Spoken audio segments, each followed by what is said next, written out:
भागलपुर, बिहार। यहाँ Adani power limited को करीब 1050 एकड़ जमीन 33 साल के लिए पट्टे पर दी गई है।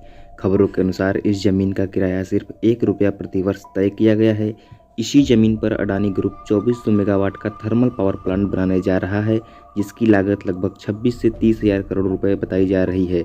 सरकार का दावा है कि इस परियोजना से बिहार को बिजली की कमी से राहत मिलेगी, हजारों रोजगार पैदा होंगे और क्षेत्र में विकास आएगा।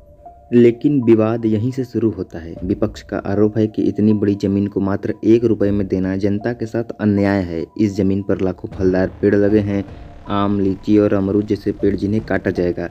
किसानों का कहना है कि उनकी जमीन और रोजगार उनसे छिन जाएगा। कुछ किसान तो आरोप लगाते हैं कि उन पर दबाव डालकर जमीन ली जा रही है। इसके अलावा बिजली दरों को लेकर भी सवाल उठ रहे हैं। कहा जा रहा है कि बिहार में इस प्लांट से मिलने वाली बिजली की दर ₹6 से ज़्यादा होगी, जबकि कई राज्यों में लोग 3 से ₹4 प्रति यूनिट पर बिजली पा रहे हैं।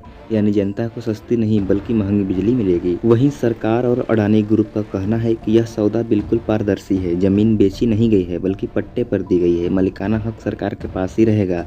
बिजली की दर भी टेंडर प्रक्रिया से तय हुई है और किसानों को कानूनी मुआवजा मिलेगा।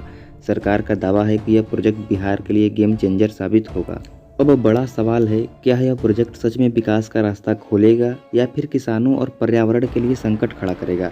क्या इतने सारे पेड़ काटना और किसानों को विस्थापित करना वाजिब है? और क्या जनता को सस्ती बिजली मिलेगी या फिर उन्हें और बोझ उठाना पड़ेगा? भागलपुर का यह अडानी जमीन विवाद अब सिर्फ एक औद्योगिक प्रोजेक्ट का मुद्दा नहीं रहा, बल्कि यह किसानों, पर्यावरण, बिजली और राजनीति सबको छूने वाला एक बड़ा सवाल बन चुका है। आपको क्या लगता है, क्या बिहार के भविष्य के लिए यह सौदा सही है या इसमें कहीं न कहीं गड़बड़ी है? अपनी राय कमेंट में जरूर लिखें। जय हिंद।